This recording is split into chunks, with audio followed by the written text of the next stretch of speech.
I'll be honest, most of us have bought a cheap, plug-and-play espresso machine that promised caf-quality drinks, only to end up with weak crema, uneven grinds, and a frother that sputters more than it steams. The regret of that disappointment lingers for weeks, especially when you're trying to replace that morning coffee ritual. Link is in the description if you want to check the product details on Amazon. So, does the Hxinghuo Super Automatic Espresso Machine feel like a smarter buy? Or is it just another shiny box that will sit unused after the first few tries?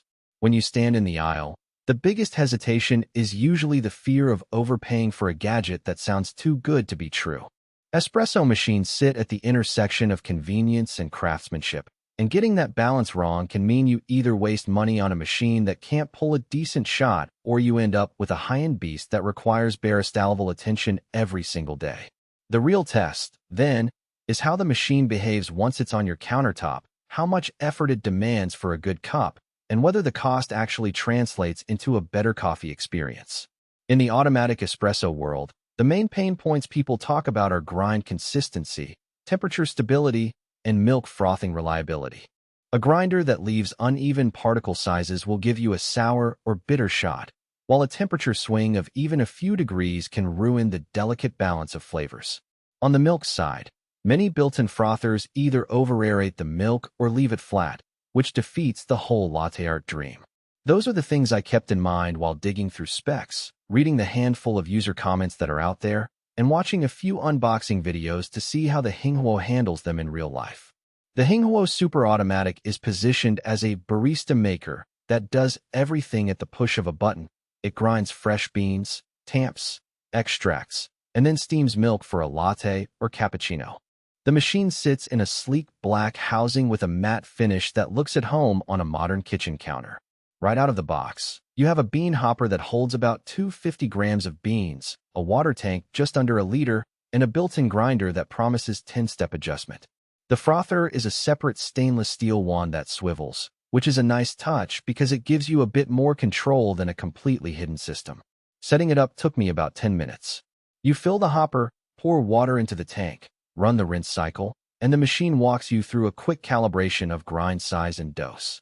The whole process is guided by a small LCD that flashes simple icons, so you don't need a manual that looks like a novel. Once calibrated, the machine remembers your settings, so the next time you press espresso, you get a shot that's remarkably consistent. Not perfect CAF crema, but a solid, rich extraction that's hard to beat at this price point. The real advantage of the built-in grinder shows up here. You're not juggling a separate burr grinder and a portafilter.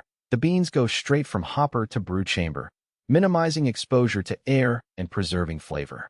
Now, the frothing experience. I tried a classic cappuccino and a latte with oat milk. The frother reaches steam within about 20 seconds, and the wand creates a decent microfoam that holds its shape for a few seconds. Enough for a simple latte art hard, if you're quick. Oat milk, which can be tricky, frothed a little looser than dairy but still gave a creamy mouthfeel. The downside is that the frother's capacity feels limited. You can't really make more than 1 or 2 drinks before you have to purge the system. If you're entertaining a small group, you'll find yourself waiting for the machine to cycle between drinks, which can be a bit of a bottleneck.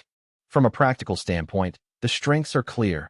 A fully automatic workflow that takes the guesswork out of grinding and dosing, a fairly reliable temperature control that doesn't fluctuate wildly, and a frother that, while not commercial grade, does a respectable job for everyday home use.